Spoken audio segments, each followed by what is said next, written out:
Good afternoon, Michael Malice here. Let that be your welcome for the next hour. We have with us one of my favorite people, half of Triggernometry, Francis Foster. We've hung out more than once, one on one, and enjoyed each other's company. So I've been really looking forward to this episode. And one of the things I'm just interested in talking about, obviously, your podcast is about free speech and issues like that, broadly speaking. I'm just, Ayn Rand back in the '60s wrote an essay called "Have Gun Will Nudge," and she Mhm. talked about how the FCC, Federal Communications Commission chairman, would encourage people basically not to, without doing anything, to self-censor. Meaning, if these TV stations know that something's a gray area, why give yourself a headache? Just Mhm. bite your tongue and kind of steer that way. So it's kind of soft censorship. I'm very curious. It's been like about a month since Labour's taken over in the UK and people being arrested for Facebook posts and tweets. How has that affected you psychologically and personally? Okay, so firstly, I think it's important to note, Michael, that actually this is nothing new in the UK. The fact that Labour have come in at the moment it hasn't really changed anything. This was happening under the Conservative government. People getting arrested for memes, for tweets, for uploading videos that were deemed to be offensive. If we go back to the case of Count Dankula, a man who taught his pug to do a Nazi salute and then was arrested and charged by the Scottish courts. Now, bear in mind that Scotland has a different legal system than the UK. But like I said, this really is nothing new. On April the 1st, appropriately enough, the Scottish government, the SNP, in their infinite wisdom, brought in a hate speech bill which criminalised public performance. So in Scotland, the home of the Edinburgh Fringe Festival, the largest arts festival on the planet, what they've done is they've criminalised public performance, which means you now can get arrested for things you say on stage and for jokes you make, which has led to the stand-up comedian Reginald D. Hunter being the subject of a police investigation for a joke that he made about Israel. So number one, that's the kind of the background that we're living in the UK. But number two, I can only see this problem getting worse. At one of my stand-up shows, a man came to watch the show and who is very high up in the police. The reason I have been deliberately opaque with that is because I don't want him getting into trouble. We got on the tube on the way back and we started to have a conversation. And he was saying to me that in his opinion, we're looking at between 2 to 3 years before we get the similar type of hate speech laws in the UK, particularly blasphemy laws, not criticising or not poking fun at certain religions, etc. So I think that what we're facing in the UK is a really dire threat to freedom of speech, particularly when it comes to comedy. And as somebody who comes from a country which is, to put it mildly, authoritarian in Venezuela, I saw this happen when Chavez came to power. The first thing that he did was attack comedians, attack freedom of speech, attack the means to criticize him. But I think we should also be entirely honest about this and go, it's not just a problem with the Labour government, it was also a problem with the Conservative government, it was a problem with the Scottish National Party up in Scotland, and I think that all these parties are becoming more and more authoritarian as they see their power start to slip away, because even though Labour romped to victory with a massive majority, if you actually look at the amount of people who voted for Labour, it was minuscule in proportion to the actual population of this country. Well, yes, just Labor. It's not that Labor's share of the vote increased dramatically over Jeremy Corbyn's worst ever previously. It's that the Tories just imploded. So it's just, and since Britain has first past the post, meaning whoever is the most votes in a given constituency will get that seat. They had these huge majorities. But uh, let's get back to the question, though. Like, I understand this was happening in the Conservatives, and Dankel has been a guest of the show and is a friend of the show, but I think I don't believe there was this amount of governmental bragging about it. I don't think there was this much of, we're just getting warmed up, boys. Like, this is going to keep getting worse and worse. That, I think, is something that's changed somewhat dramatically since the Labour government's gotten to power. Well, yes. So I think I quite agree with you. one of the things that Labour do, and they're quite actually open about it. So your audience can check this for yourself. We saw a conversation between Sadiq Khan and Sir Keir Starmer, who is our Prime Minister. Sadiq Khan is a mayor of London, and they were talking about tackling Islamophobia. And they were saying that Islamophobia is on the rise and that we need to tackle it and that we need to be very stringent about it. So that is coming down the pipeline. But we could see with the riots that happened last month in August, you could see people getting arrested for sharing what is called misinformation.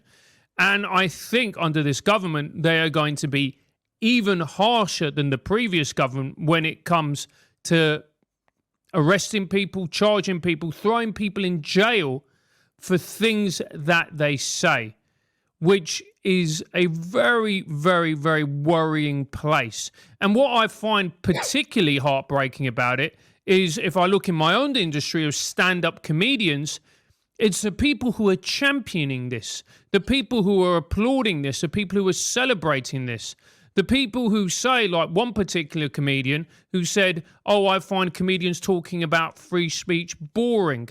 And you go, what? Number one, you're from Northern Ireland. And number two, you're saying it's boring. And I could understand if it was just people talking about it. But when it's governments bringing in hate speech legislation, this is terrifying. And we should all be very worried about it. And the fact that not enough people are raising the alarm, to me, speaks to a complacency that we have in our society where we take values like free speech for granted, particularly in the UK, where we actually have conversations now of, well, why should we have free speech? What's the importance of free speech? Isn't it more important to protect people than to actually say something that people might find offensive? And when you come to that point, you know that there is not only a problem with free speech, there's also a very real problem with society, where people desire protection from the government and safety rather than in a few uncomfortable moments where somebody may be saying something that they don't particularly like. Well, one of the reasons I'm opposed to democracy is that I agree wholeheartedly with H.L. Mencken's adage that the average man does not want to be free; he simply wants to be safe. I want to talk about this comedian that you mentioned. We don't have to get into whoever their name is. I don't know their name, but Mm, are you? It seems to me that him saying that it's a male who said this yes. is actually being quite clever Hmm. because it's the sort of thing where he's telling his audience, oh, this doesn't concern you. This is just something you can roll your eyes at and dismiss. And it's that way, it's very easy for them to not get engaged in the fight or think it concerns them because in the same way that Kamala Harris and Tim Walz's campaign very effectively referred to Trump, and I know people are going to roll their eyes that it's effective, but it's effective with a certain type of person, referred to JD Vance and Trump as weird because it's a sort of word that is pejorative but has no actual context. It's just like it's bad, and I can't really articulate why. Just that it's like other. So saying something is boring, it's like, ugh, I've got better things to worry about, right? That's the definition of the term boring. So it's a very smart way to get people to be like, all right, don't look behind the curtain. Go worry about something else. Yeah, it is a way of doing that. And it's also because so I applied to do a gig because I'm working up material to come back to because I want to come back to the US. I love playing the clubs in Austin. I love playing the Mothership, the Comedy Cellar. To me, that's where comedy is at its best and it's most exciting. It is in the United States. United States created stand-up comedy. It's the birthplace. It's where I feel comedy is. How can I put it? It's where the best comedians are and where everybody aspires to work. So I'm writing a set at the moment and rewriting in order that I can go over there and have great shows.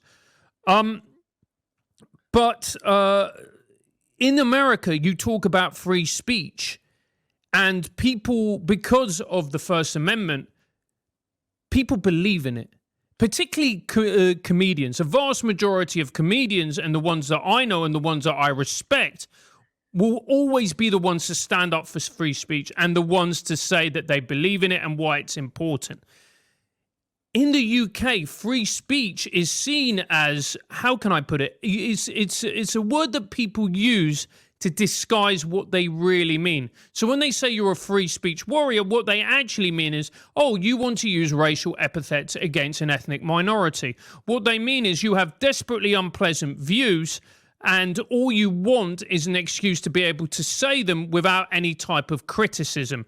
The fact that you believe in free speech is because you are morally reprehensible and have bigoted views and outdated views, which in this brave new world and this utopia that we now live in, you should not have.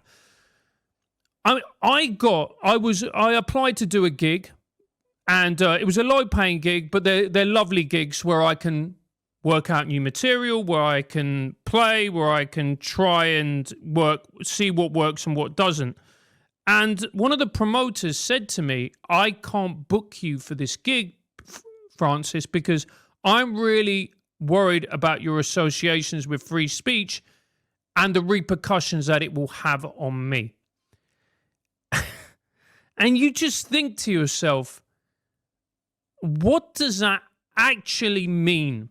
What does that actually mean? Not for comedy, not for me as a comedian, and not for the gig, because that's by the by.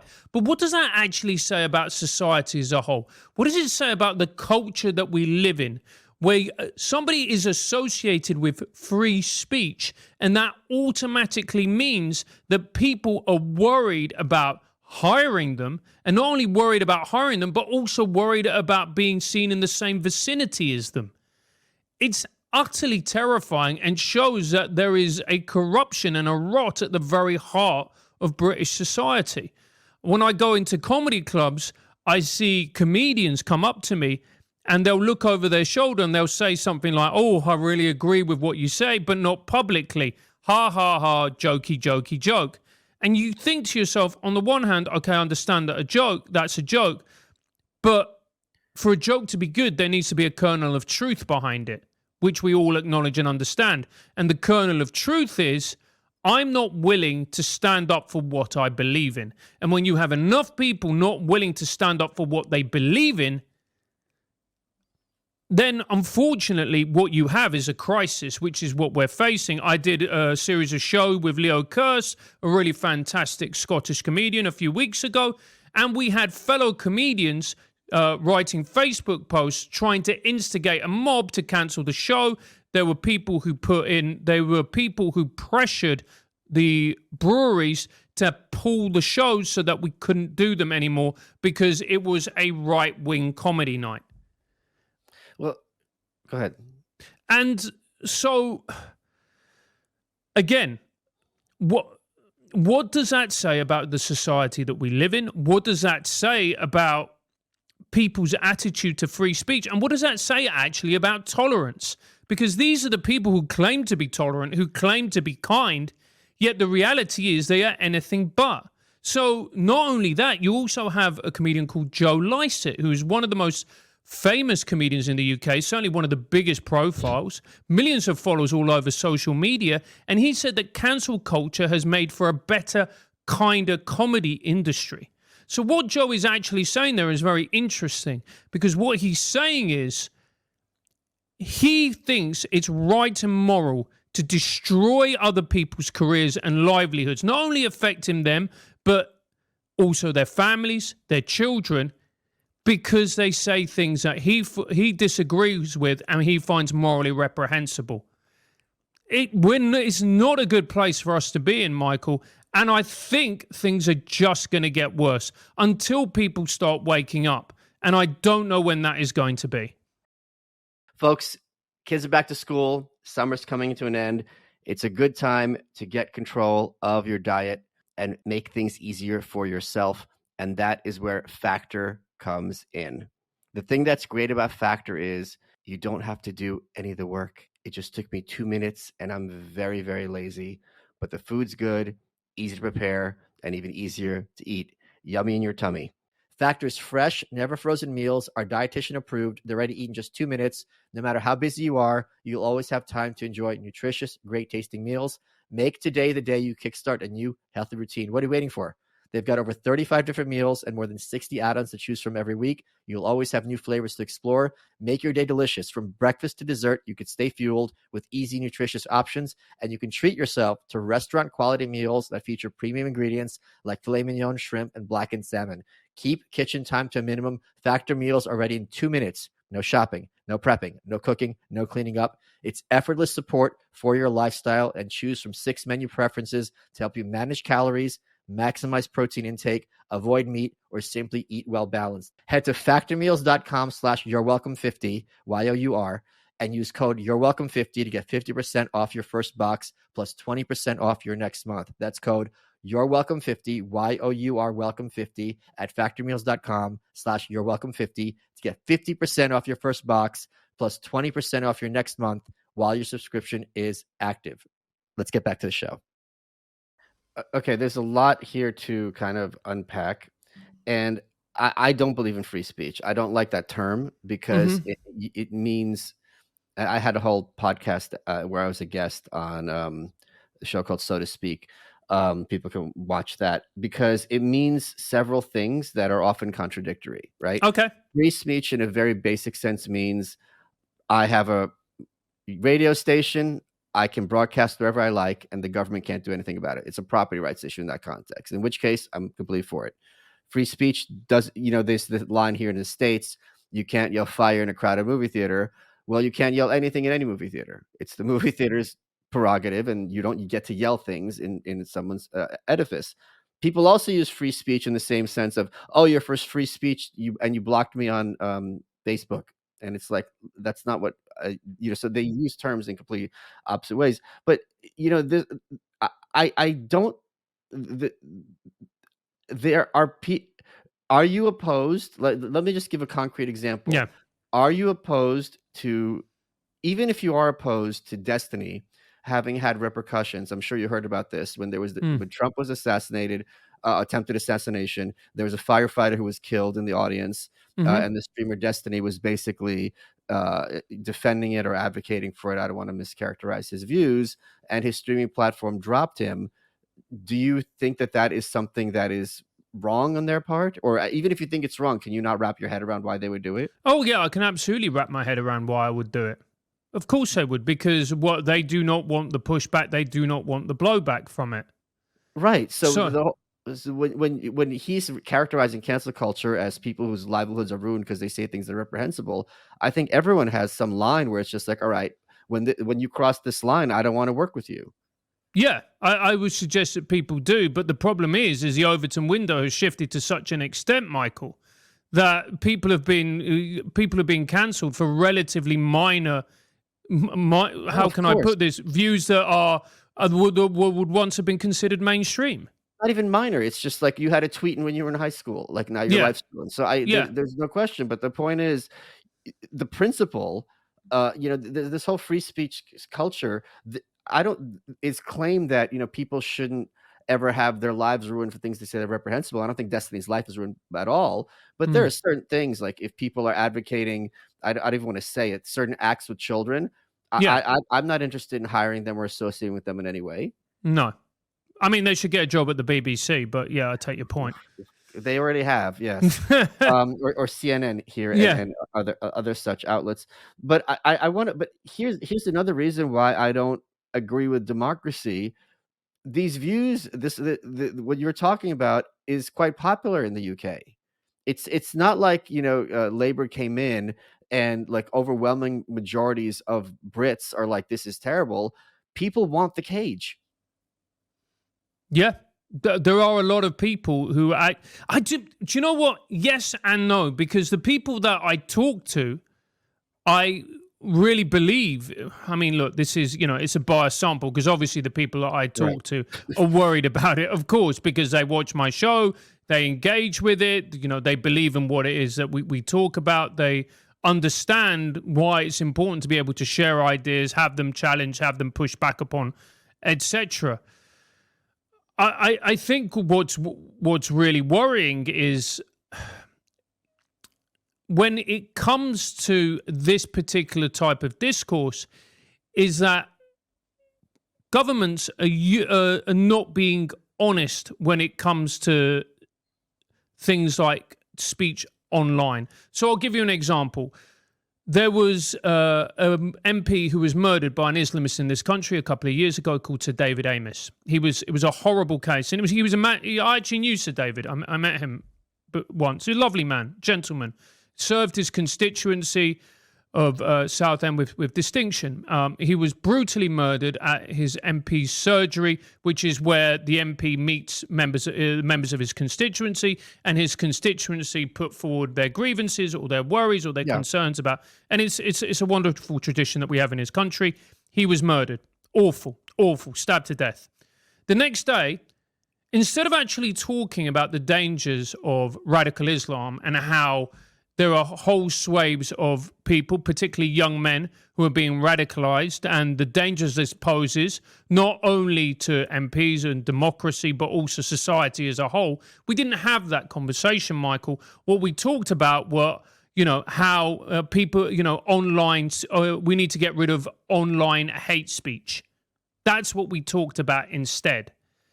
So the reality is, and one of the things that I find very frustrating about this conversation is that we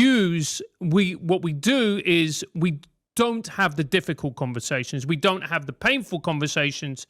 So when somebody gets murdered by an Islamist, we talk about online hate speech. And you just see that more and more. Instead of talking about what actually happened during the riots in this country, we talk about things like misinformation.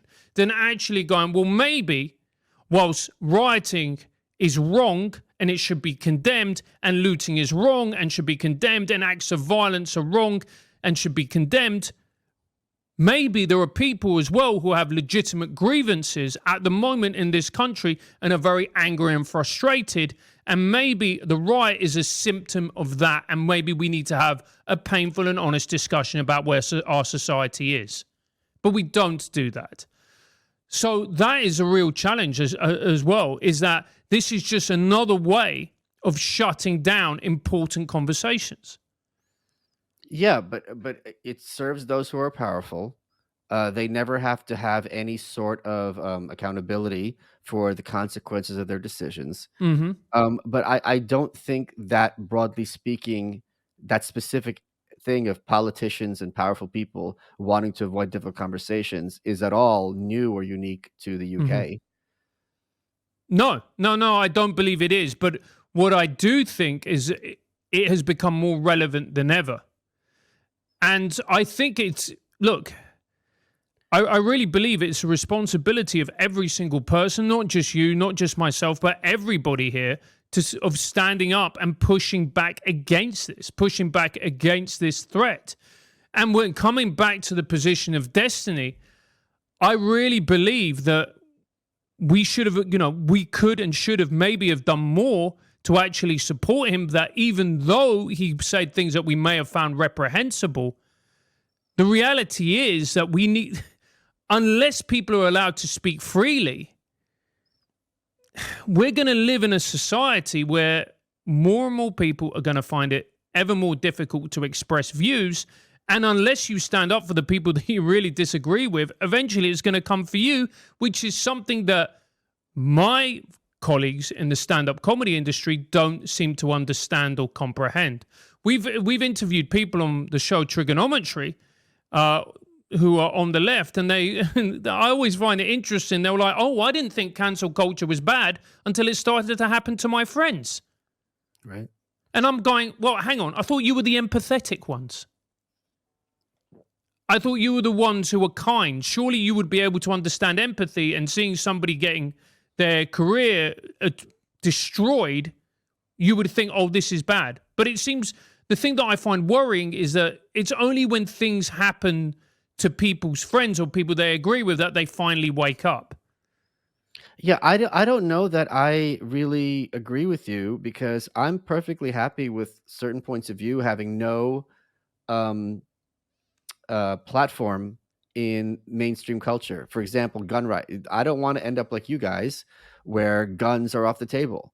I think it's great when people who are advocating for me being disarmed in my home if their words fall on deaf ears and if they become completely marginalized.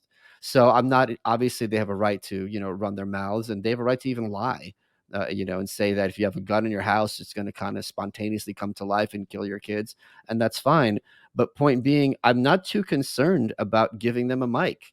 And there's lots of other issue. I've always said that my rights are not up for discussion, let alone a vote.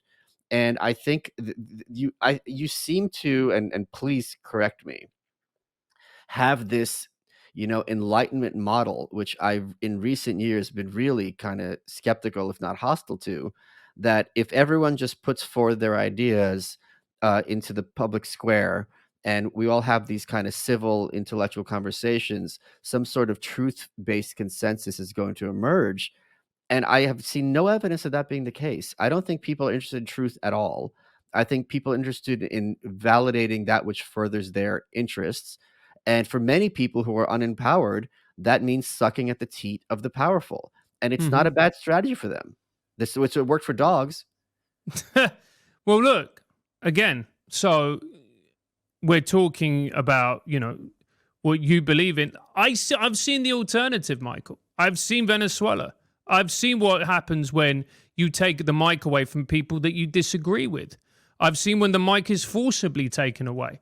I've seen journalists being threatened. I've seen people who are directly related to me have to flee for their lives because they criticize the government. I mean, that's where you end up ultimately. And by the way, and I actually agree with some of the things that you say. I've seen people in our space celebrate Bukele in El Salvador. And then when I say to them, hang on, I know journalists there who have been threatened by his goons, they go, oh, what's the problem? He's cool. What's the problem that he's making journalists feel bad? So I also agree with you. I just think that in life, unfortunately, you have to be pragmatic. I think this is the best model. I'm not saying that it's perfect. I'm not saying that it works 100% of the time, but I don't know any other way of doing it. And I think taking the mic away from people, as happens in Venezuela and other places, ultimately leaves people who are highly powerful with the ability to behave with impunity. That I agree with that last point 1000% in defiance of all mathematics. But let's talk about, that you can understand. It's easy for us, I think. I don't no, Hmm. I don't that's I take that back. I have a little bit more sympathy toward people who are cowardly, like that club owner, right? It's Hmm. it, it's one thing to say, look, you should fight back against this, but if you know that fighting back is going to possibly lead to the ruination of your club and all of your relationships, it's tough for me as someone Hmm. who's not in his shoes to tell him, well, you should stand up for this, especially when you're looking at prison time and you're looking at the overwhelming majority of the state. It's very, very hard for me to advocate someone's martyrdom. Look, I understand. I'm not saying that it's an easy choice or a particularly nice choice. I'm saying that eventually we're all going to be put in a position where we have to do something. And you can kick the can down the road as far as you want, but eventually you're gonna have to make a choice. It's just the way it's just the way it is, and it's where you make the choice, where it is that you think, well, there's no other option here. I'm gonna have to stand up and I'm gonna have to say something. Oh, I agree with you completely. At some point, the knock's gonna come to your door, and you wish that Yeah. it comes. You wish it, but I'm just saying, it's hard for me. Maybe it's because I've done co-authoring of books, and a lot of it's seeing things with other people's perspectives. It's hard for me to tell someone you have to fight when I don't have kids, for example. As you know, in these countries, they often target families. So Hmm. I don't know what this club owner's circumstances. I remember I'm thinking vividly because I was on Timcast once, and there was this couple, who during the riots in 2020, where they're brandishing their guns. I think it was St. Louis, to keep their home safe from the mob, and they got arrested. And I think they took a plea. And Tim was like, "They should have fought. They should have fought." I'm like, "We don't know what pressures these people are up against," and Yeah. that's why this stuff works for the powerful. Because if you just kind of break one person, then you break another, one at a time, there's not going to be any limits, and you can see why they are going to put it's happening here. I think it's very clear that Tim Walz, who's the vice presidential candidate on the Democratic Party, very much is looking toward the UK as his model. And this kind of, and I'm just going to disagree with you a little bit. I Hmm. don't think this is that powerful here in the States because of the First Amendment, because we also have the Second Amendment, and it's not as regarded with any much as reverence as the first. I Hmm. think the First Amendment is a codification of a broader American social principle, and it's a good thing it's there in writing, but it's in the culture to greater extent, unfortunately, or whatever you want to put it, than the Second Amendment is. It's not simply because it's in right. It's not because it's not. It's a chicken and egg kind of situation. Hmm. Okay. So let's talk about something about standing up for what you believe in. So have you ever heard of the case of Maya Forstater? I don't think so. Maybe not Okay, by name. so Maya Forstater is a very interesting case. She is a barrister. She's also a gay woman, which is important to the case, which means she is gender critical. Of course, she is. And she was fired from her job for her gender critical views. She then took her company to court, won the case, and now, as a result of that, it has been enshrined in law that you cannot fire somebody for having gender critical views. So that case was a landmark legal case in the UK which protects gender critical views and means that you cannot fire people.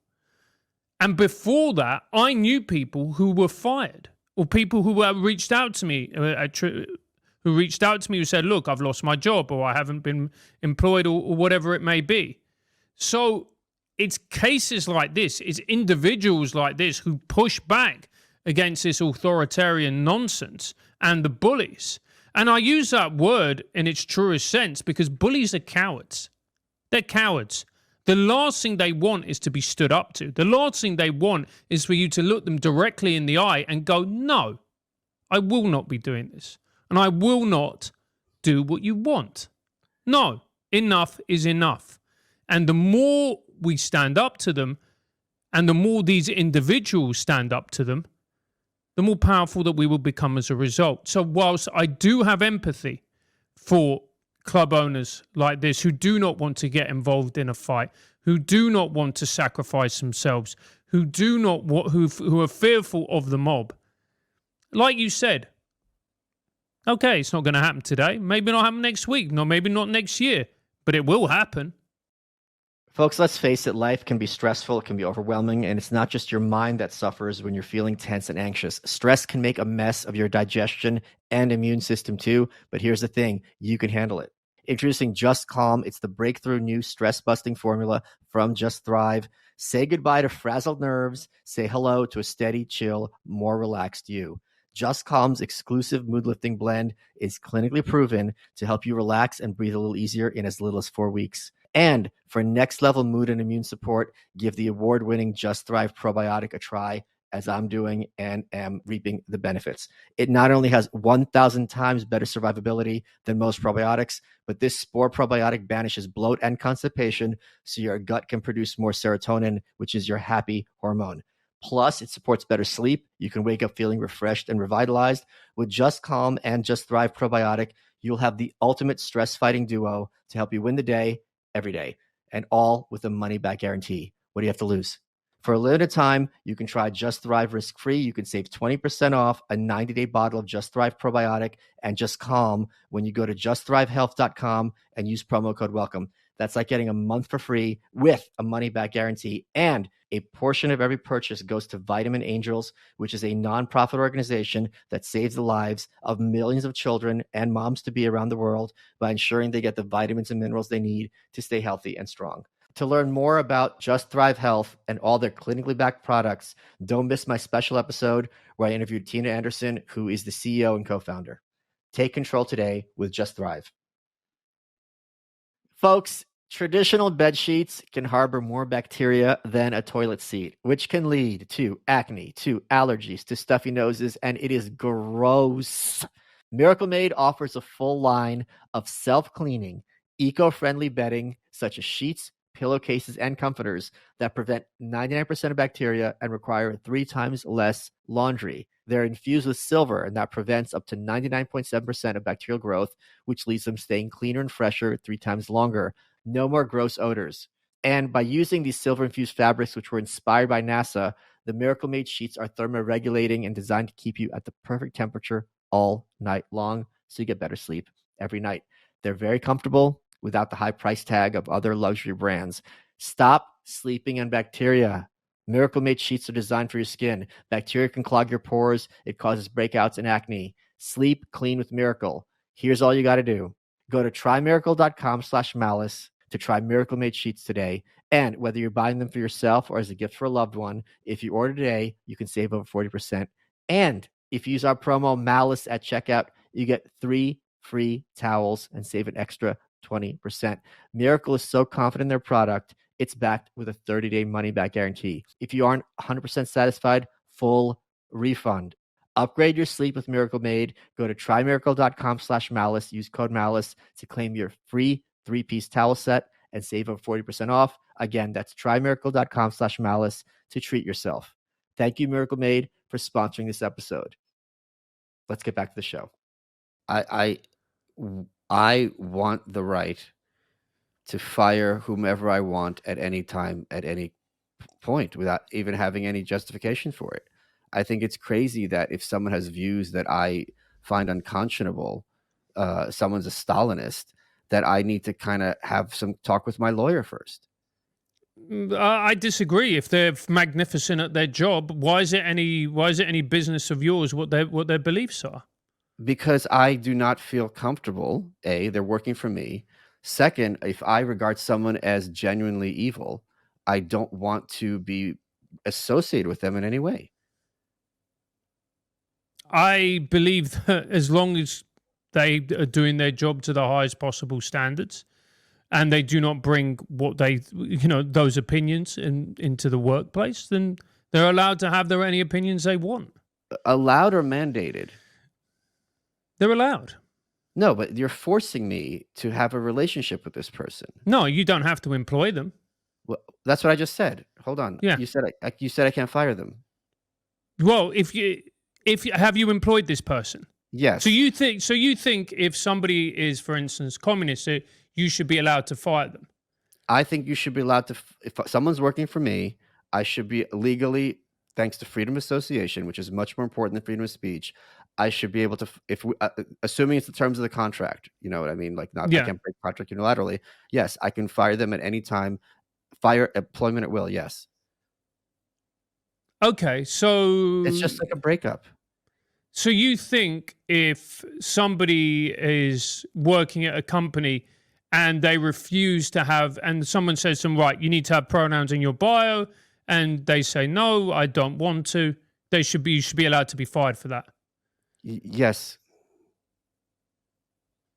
Do you not think if my company is something that's advocating, let me give you a very obvious example where if my company is advocating for this certain ideology and I have someone who's not part of this, companies have a culture. If I'm trying to promote this sort of ideology and I have someone who's not playing ball, you're not part of the team. So, okay, so you think that people should be, so that it's absolutely fine to. Wow. Okay. I mean, that's fine. I'm just saying it's legal. I don't agree with everyone who's hired, and I don't agree with everyone who's fired, but it's not my business. And sometimes it is my business, and then you can make a stink about it. But in terms of having the government mandate who you can and can't fire and make this huge lawsuit, it's kind of I don't agree with that at all. Why? Because property rights trump pretty much everything else. It's my company. I hire and fire whom I choose, and they have the same right. They can quit at any time. If they find out that my views are, let's suppose someone is a strong Christian, right? They have strong religious values, and I'm their boss, and they find out that I'm cheating on my wife, and I'm just a complete lout. Is there something wrong with them saying, you know what, I'm not comfortable working here. You're a gross person. I'm out of here. I would think that's valorous. Really? Yes, you wouldn't? No. No. Why? Please explain your thoughts. Because it's, your job, because to me that's utterly irrelevant. You should be judged on your ability to do a job when you're in the workplace. And when you're in the workplace, that's how you're judged, on your ability to conduct yourself, on your ability to do the job, to carry it out to the best possible ability, etc., etc. It's what you think and what you believe in are ultimately irrelevant. But it's not for you to decide what is relevant or not relevant to me as a boss or as an employee. And again, if I'm someone who is a strong Christian and I regard my boss as an evil person and I don't feel comfortable shaking his hand, can you not see why that person would be like, I'm out of here? Yeah, I can see, but that's their choice. Yeah. So how is it not their choice the other way around? Because what happens is that's a way to descend into authoritarianism, which we've seen with woke ideology. Sure, but what I'm saying is, and I agree with you that these when these ideas are in the culture, that it promulgates through the state and forces itself into private business, so on and so forth. I'm just talking about the specific case of the business. You said it's okay if I am a highly moral Christian to quit a job because I'm not comfortable with my boss and his lecherous ways, right? Mm-hmm. So why is it not okay if I'm the boss, if I have employees that I regard as kind of reprehensible to get rid of them? Because there's an imbalance of power there. Well, I mean, you can't talk. You're talking about woke ideology. That's just central to wokeism. This idea that if people have different balances of power, they should be held to different standards. Well, no, because Disney are far more powerful than an individual. I mean, that's just a fact. Let's talk about just a butcher. Doesn't have to be Mm. Disney, okay? I'm a butcher, Mm-hmm. and I have an employee, and I don't like the cut of his jib. I shouldn't Well, have the what right. does that mean? Meaning, I find out that he's a drug abuser on No, weekends. no, but that's very different. That's very different because abusing drugs means that's going to impinge on your ability to carry out your job. Okay, he's not an abuser, he's an aficionado. What does that mean? Means he has a good time on Friday and Saturday night. He rests on Sunday, Monday, crack of dawn, he's ready to carve up the meat. Okay, but what do we mean by drugs? And I'm not being facetious. This is important. Meaning, I don't even know. I'm the butcher. I've got a stick on my bum. I can't have any of that. I'm a straight edge, or maybe I'm in rehab. I'm a former addict, whatever it is. Okay. Point Yeah. being, I don't want this kind of person around me. Are the drugs illegal? Yes, The drugs are illegal that he's yes, taking. And you know that he's taking drugs and yes, that they are illegal. Well, yes. that's different from talking about free speech. Fine. Is that okay for me to fire him? Is that okay for him to for you to fire him? I don't Yeah. personally agree with. I don't agree with it, but yeah, if you do a drug test, if he comes in and does a drug test and fails a drug test, then yeah, it is okay for you to fire him. I'm not. Forget the drug test. He's confessed to me that on weekends he likes to do some rails. So what are rails? Oh, cocaine. Yes. Yeah, yeah. Then you can fire him for that. Absolutely, Okay. What if? because it's an illegal activity. So if it's something, as long as it's legal, I don't have a right to get rid of them. Yeah, providing he's doing a good job and he's competent. Yeah. But I think this is. What if this is someone who's advocating for genocide, or this is someone who's. What if someone who's promulgating lolly porn?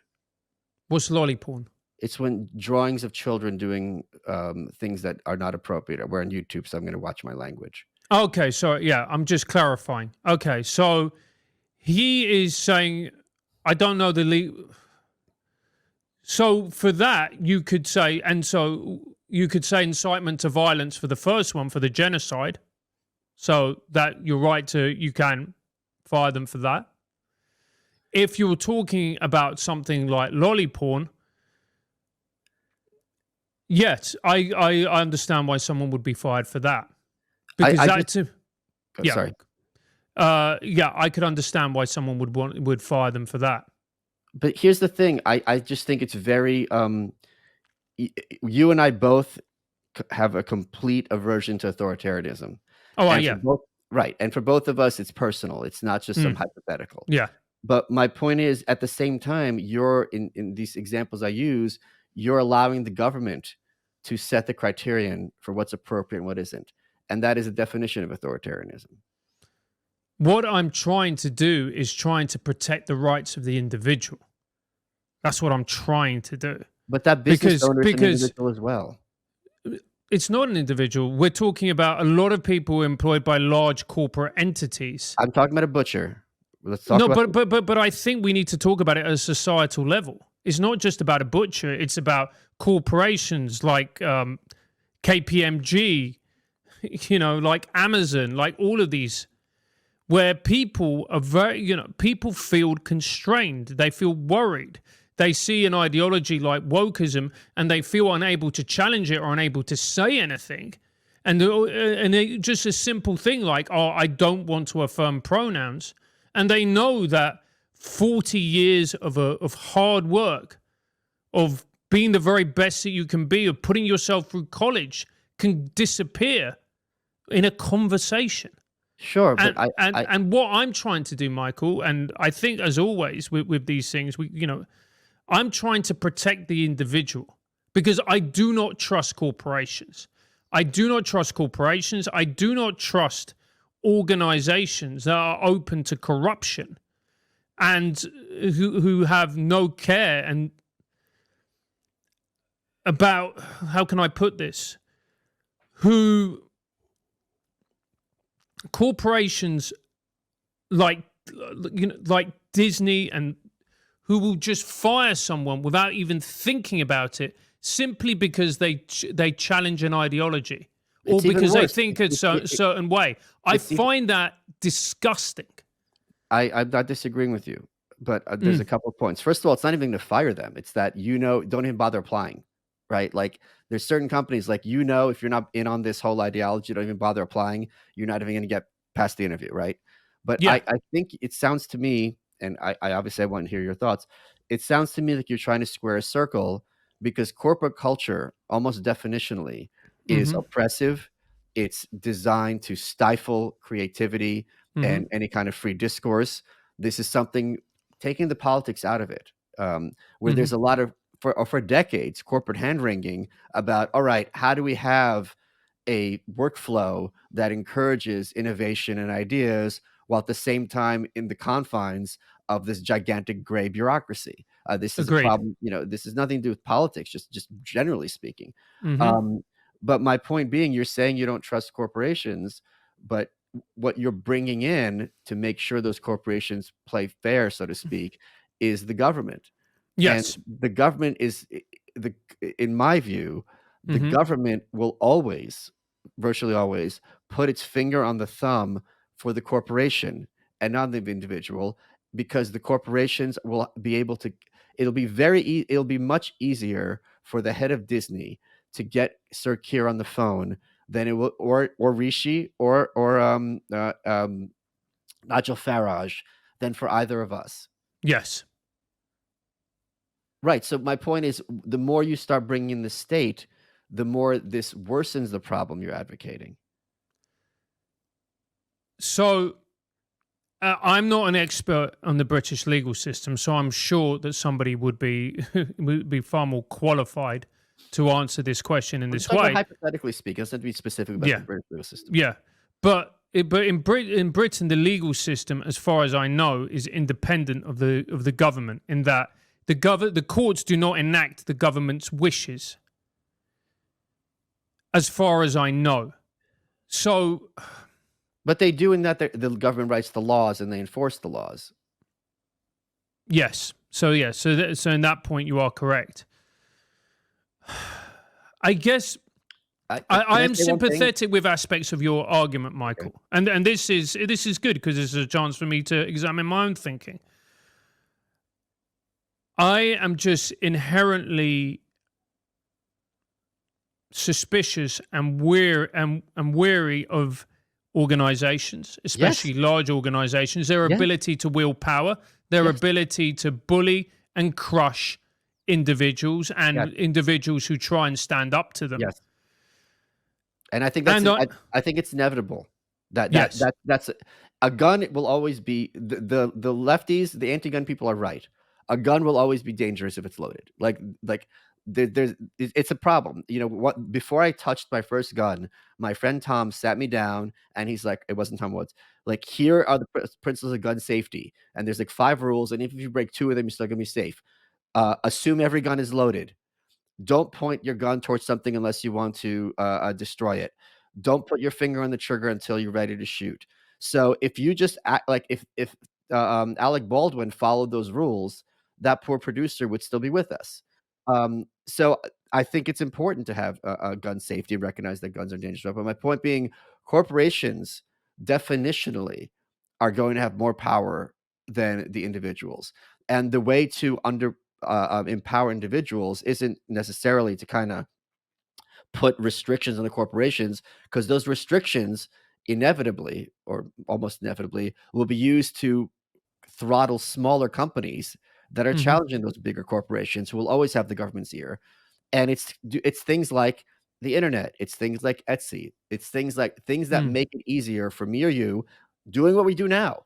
We're competing with the BBC in a sense, right? We don't Yeah. have the societal heft or the credibility, and we never will. I like the New York Times because at a certain point, it's establishment reputational, but my YouTube channel and yours and the BBC, my books, which I self-published through Amazon, look the same on an Amazon page as Hmm. Simon and Schuster's books, and that is the mechanism that can hamstring these corporations. And especially, my concern is, and I don't think you disagree, is when you have this governing superstructure like in the UK, Hmm. which is very averse toward empowering the individual against the powerful. When you Yes. call in the state, they're going to be backing up Disney. They're not going to be backing up, except in rare cases, the individual. Yes.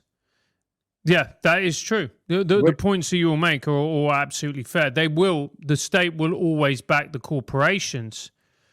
I guess what I'm always looking for is a way of challenging the corporations, yes, pushing back, agreed. and actually finding weapons to take on these corporations. Because if you leave them to operate unchecked, they will, Yes, because they are utterly amoral. So they will do whatever they can in order to generate more profit. And I'm not left wing. I just think that's just true. That's capitalism. That's how it works. So as a society, we need to find ways in order to challenge them, particularly when before with corporations, I mean, maybe this is incorrect, but they were. I don't think it is actually. So I'll stand by this. They were far more apolitical than they are now. it's two things. It's that they were a little bit more apolitical, or their ideology was less radical, but also Yeah. we have better glasses now. Yes. Okay. And that is particularly true when it comes to the media. Whereas Yeah. before we didn't have the glasses, whereas now we can actually see the corruption that lies in front of us.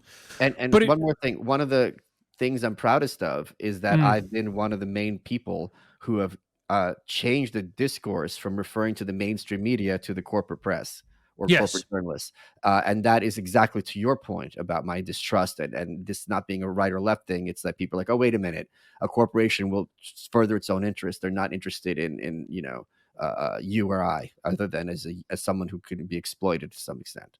Oh, absolutely, absolutely. And if you take the idea of the corporate press, I think the red pill moment, for want of a better way of putting it, that we all that we all took at some point is, oh, they're not interested in truth; they're interested in pushing an agenda. Yes. And for some people, it was COVID. For other people, it was Brexit. For other people, it was Trump. For other people, it was watching Joe Biden introduce Vladimir Zelensky as Vladimir Putin. Right.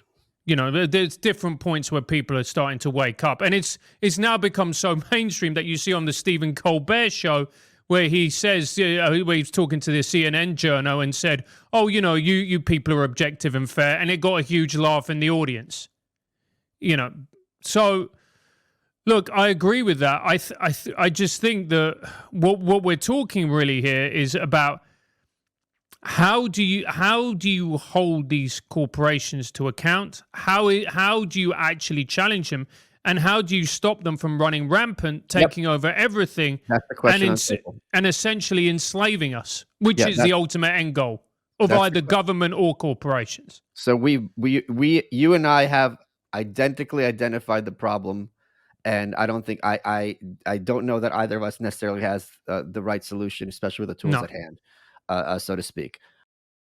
What's up, guys? I'm Brendan Schaub. If you love everything mixed martial arts, I'm talking UFC breakdowns, UFC picks, one championship picks, Bellator, PFL, you name it, your boy breaks it all down. Tune into The Schaub Show, available every Monday wherever you listen to your podcasts. The Schaub Show. Enjoy. Let's get back to the show. So let's just talk a bit personally. At some point, they're going to make an example of a prominent person in the UK, and it could just as easily be you or Francis. I mean, what is your future like in the UK? Why do you ask me this question? But I mean, people care about you. I care about you Yeah, no, I know. Like, because you and I aren't naive. You know what I mean? It's easy for one of the reasons I wrote The White Pill is that Americans are naive to the nature of evil, and they think, okay, it's just going to be that person on the margin. It's like, no. When you take out Ned Flanders, everyone else falls. All you do is take out Ned Flanders, and everyone in Springfield's like, oh shit, I better play ball. yeah. I am profoundly pessimistic about the journey that my country is going in. I'm profoundly pessimistic because this is a very grandiose way of putting it, and but there's no other way I can actually use to express what it is that I'm thinking and feeling as of this moment. So you know the example of Cassandra in Greek mythology? Of course. Yeah, so some of your viewers and listeners may not be aware of it. So Cassandra was a woman who was cursed by the gods to be able to predict the future, but no one would believe her. Yeah.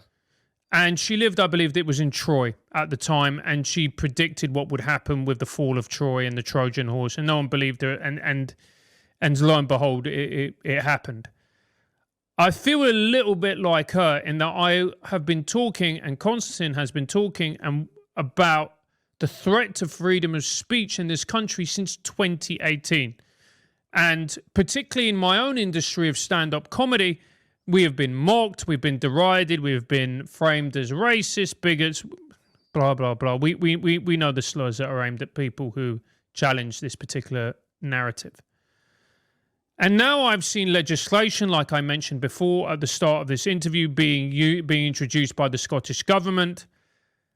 I have felt first of all, in the Conservative government, trying to bring in the online hate speech bill.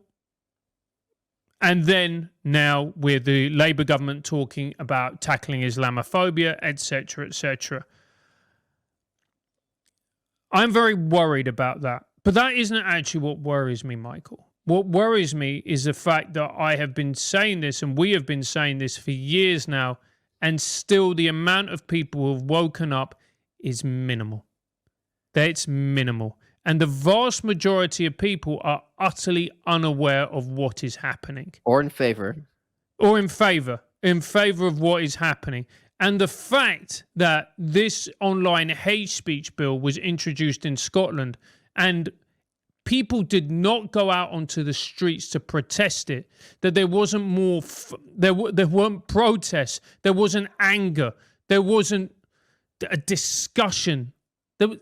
It just passed in with barely a whimper. And I find that the most terrifying thing of all. Because there's always going to be these authoritarians. They're always going to be there. They're always going to exist. They're always going to be with us. They were there from the start of humanity, and they will be there at the end of humanity. But the fact that there's not enough people to actually challenge and raise the alarm, that's what really worries me. And that's what I find heartbreaking. And I have accepted. It's taken me a long time. And believe it or not, you're going to laugh. I actually got therapy for it. Francis, nothing you've ever said has made me laugh. Don't worry. And that's why you're my favorite audience member. You're the most representative out of all of my audience members. They just sit there in stony silence, going, Go on, then. Give us a joke, give us a joke. go on, mate, give us a joke.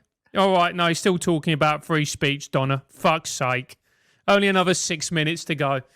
But there's nobody raising the alarm. And I actually got therapy because I realized that I would have to say goodbye to my country.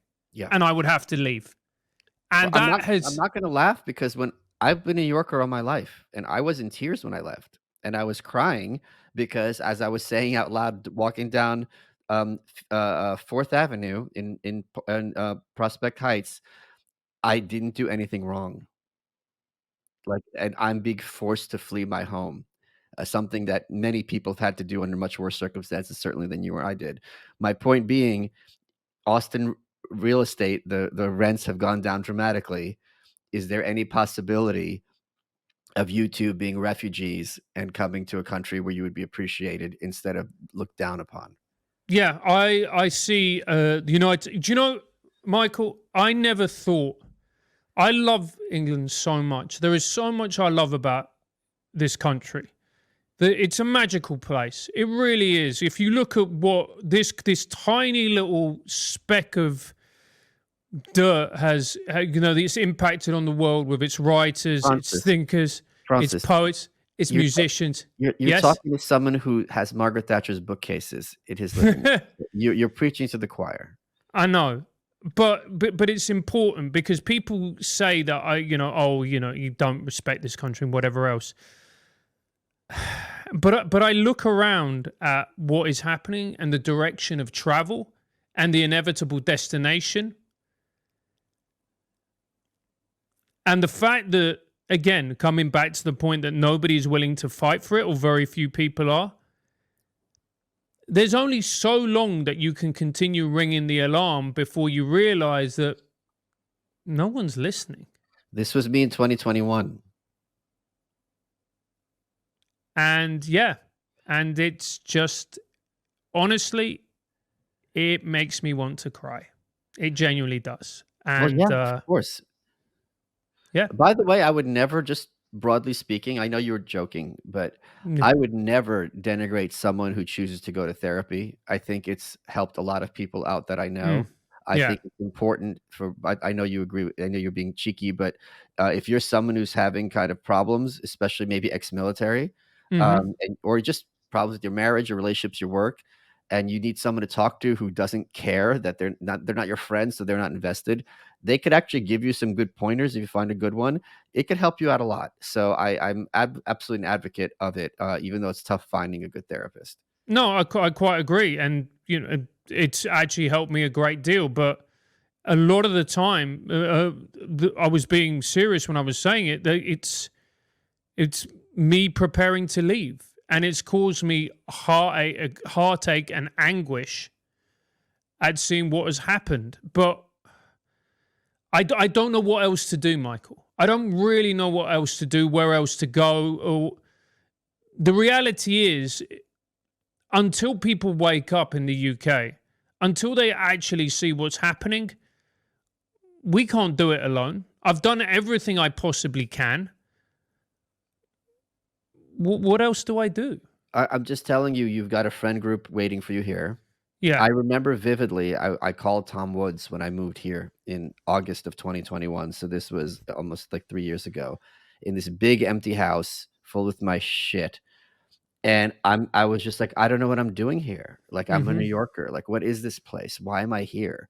I have to unpack everything. I have to find a new I have my routine. I like my routine. I have to find a new lunch place. Yeah. Where am I gonna go? Where's my groceries? Like, just like literally every aspect of your life, you have to recalibrate. And individually, like, finding a new lunch place is fun, but then Yeah. I have to get blinds and have to, like, it adds up and it's just overwhelming. And it was very, very hard to transition. And now, but your feelings towards London, or excuse me, toward England, is very similar to my feelings towards New York. I obsessively read, books about New York back in the day. I just finished a biography of 2 artists who lived on Avenue C. I watched documentaries and old TV shows. But the New York that I was in love with is not there. She died. They killed her, and then they raped her corpse, and then they laughed about it, and they're still raping her corpse. So, I mean, I know it's this is why I'm sure you have to go to therapy. This is a hard realization because it'd be one thing if this was happening now and there's an election in a month and maybe you've got another party, or at least there's this kind of wave that like, all right, we're going to fight back, but all the arrows are going in the wrong direction, all of them. And Britain's been through worse before. The winter of discontent, 1979, you guys didn't have electricity, as I wrote about in the White Pill. But this is something that this is something that affects you personally and your livelihood. Because here's something else, Francis, you have to consider, which I'm sure you have. I'm sure there's people who don't want to do your show because why do I want to be on the radar screen of Big Brother? And you can understand that. Why am I putting my career generally talk to these two assholes? Yeah. Yeah. And I know that's true. And I know that's true, particularly in this country. People, we're far more communitarian in this country than in the US.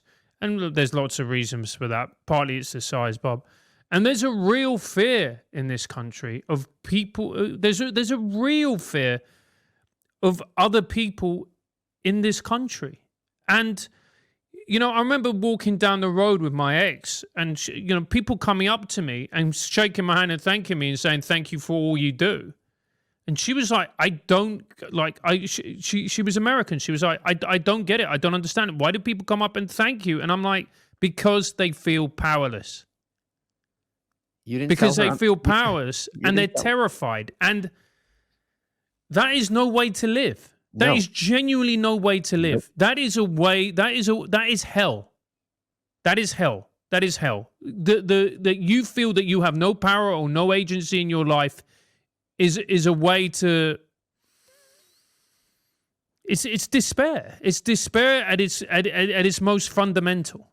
But I think what you and people listening to this should consider that a lot of powerless people would be perfectly happy to make everybody else powerless, because then at least they're equal and then at least they're normal. That is something that's a very dark aspect of democracy. If I can't have it, no one can. And I think a lot of people think like that, especially in Europe. And in certain cities here in the States. So I'm very much looking forward to seeing you and Francis. No, sorry, Constant, when you guys are here. Do you have time for questions from the fans? Yeah, absolutely. Let's do it. Folks, head over to malice.locals.com where Francis is going to answer questions from the audience. Going back to something we were talking about earlier, just one last point before I let you go. When you're talking about corporations and bringing the government, and I think you'll agree with this, isn't it far more likely in a country with a culture like Britain that it would be mandatory to fire someone who's been accused of being Islamophobic than to have that job be protected? That's where they're going, don't you think?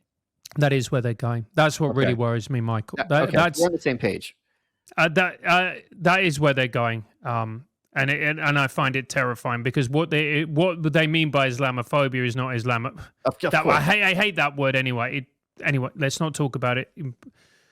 Because I think that it's going to come to the point where if you mock Islam or if you criticize it, it will immediately be a fireable offense. And it's going to be broader than that. It's going to be something that could be portrayed as mocking Islam. So if you attack immigration, that's Islamophobic, and therefore you should be fired. Yeah, exactly. That's where we're going. Like I can wrap my head around, I think any of us can. If you bring someone's holy book to the office and you take a dump on it or spit on it, the company could be like, hold on, whoa. We're holding people's faith sacrosanct in this company. You're not going to be this disrespectful, right? Yeah. That I cannot wrap my head around. And that doesn't really happen, but that's like an extreme case. And I can even wrap my hand around, look, we have a diverse workforce. You're going to be telling people, go back where you came from or making sexist comments. We can't have that here. I can wrap my head around that also. But what they use as racist or Islamophobic or sexist is really just going to be anything. Yeah. And yes, absolutely. And also as well that,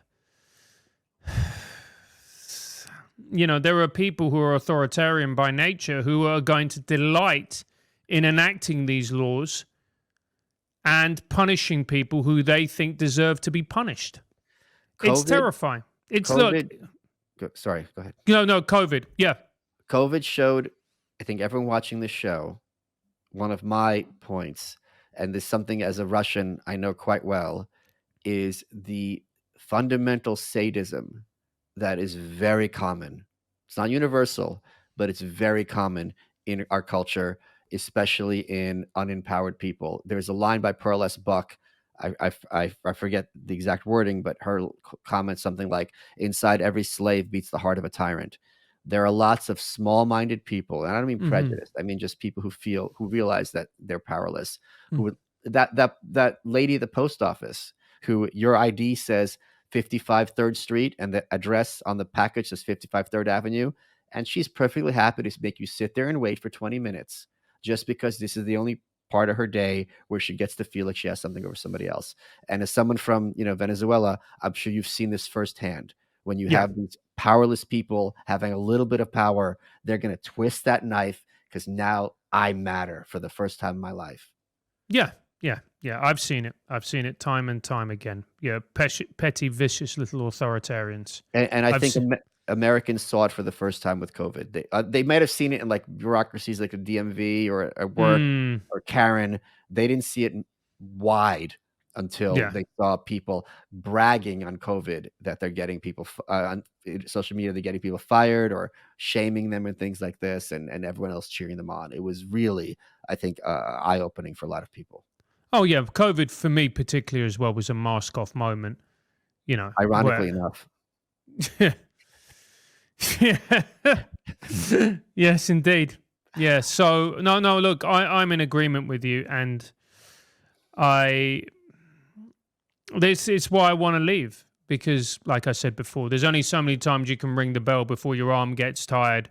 You start getting dispirited, and you look around and realizing that people are ignoring you, or even worse, as in you saying, there's people cheering you on. There's people cheering on what is actually happening, and the people that are awake, the vast majority are too scared to actually say something. If this might help you reframe it, because this is how I thought of it. It's not that you want to leave; it's that your country left you, and you're sitting around standing there. It's just a matter of time, because that England you fell in love with is no longer there. The Yeah, idea is, but it's not what is now. Certainly, yeah, yeah. Look, again, that's it, and it's just the country that I grew up in, that I fell in love with, that I was part of. It no longer ceases to it no longer exists, and that's that's sad. That's yes, sad. tragic. It is a Shakespearean tragedy. It is. It is. It's. I mean, this is. I'm quoting a socialist now, but Anurin Bevin, the man who created and was the brains behind the NHS, our national health system, said the NHS will always survive as long as there are people willing to fight for it. I don't think there's a lot of people willing to fight for the England or the UK, unfortunately. Well, it's sunny here, Yes. literally and figuratively. Yeah. All right, before I let you go, you have a new project in the works? I do. It's called Francis Foster Sorts Your Life Out. And it's a new comedy Wait, slow podcast. down, because Oh, your sorry. accent, it's hard to understand. Francis Foster sorts your life out. Okay, Yeah. got it. And what it is, it's a comedy podcast where you email me your problems. I'm not a therapist. I'm not a psychotherapist. I'm not a doctor. I'm not a psychiatrist. So that means I really know what I'm talking about. And so I will sort your problems out for you, along with my friends. And pretty soon we're going to have you on, Michael, to sort people's problems out. And that's pretty much it. It's great fun. It's a blast. We have a laugh. We do what everybody should do with problems: talk about them openly and honestly, and then take the piss. I went to a party. I've told this story before, and I just had a date, and me and her commiserated because she's Yeah. Russian as well. There was a guy who had an event in New York, and the premise of the event was everyone has to come to the event with a problem in their life, and since it's a room full of strangers, people will give you advice. Yeah. And I remember someone had a problem with work, and I don't give advice unless it's someone I trust, because I know Mhm. they don't want advice; they just want validation. And someone's having an issue with a coworker. And as we ran around the room, all these stupid Americans like, sit down and talk with them, sit down and talk with them, which as a Russian was so psychotic to me. Because first of all, even if that's good advice, you think this person hasn't thought of that? Mm. So my advice was to start a whispering campaign against them and make them the office scapegoat and then hopefully drive them out of the office. But that's actually something to consider instead of sit down and talk to them, because people don't realize, Americans don't, that in a corporate setting, you sit down and talk with them, they'll smile and nod, and then they'll wait for their retribution. Yeah, People are of very course. petty and vindictive, but the American way is just sit down and have a conversation. It's like, what, there's never a downside to this? So Yeah. I'll be delighted to give people some good advice. Yeah. And it won't be sit down and it won't be just be yourself. No, it will be Russian. It'll be the Russian way. Francis, we're running out of time. What has been your favorite part of this interview? My favorite part of the interview is realizing that Austin exists and that we're going to be back there soon, hopefully. And I can't wait. I love Austin. Every time I set foot in the airport, by the way, it's the best airport in the world. Let's just get that out there. Love Austin Airport. And or the best airport I've been to. But also, I just feel like a weight leave my shoulders. I love it there. Well, quite literally, you are welcome.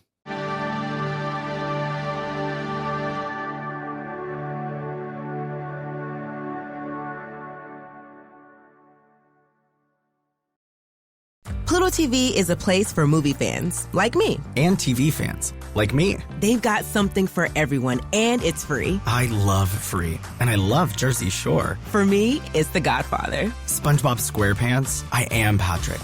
Patrick is me. Oh, Forrest Gump, come on. Criminal Minds, solving crime after bedtime. Whatever you love to watch, Pluto TV makes it easy with thousands of free movies and shows. Pluto TV, stream now, pay never.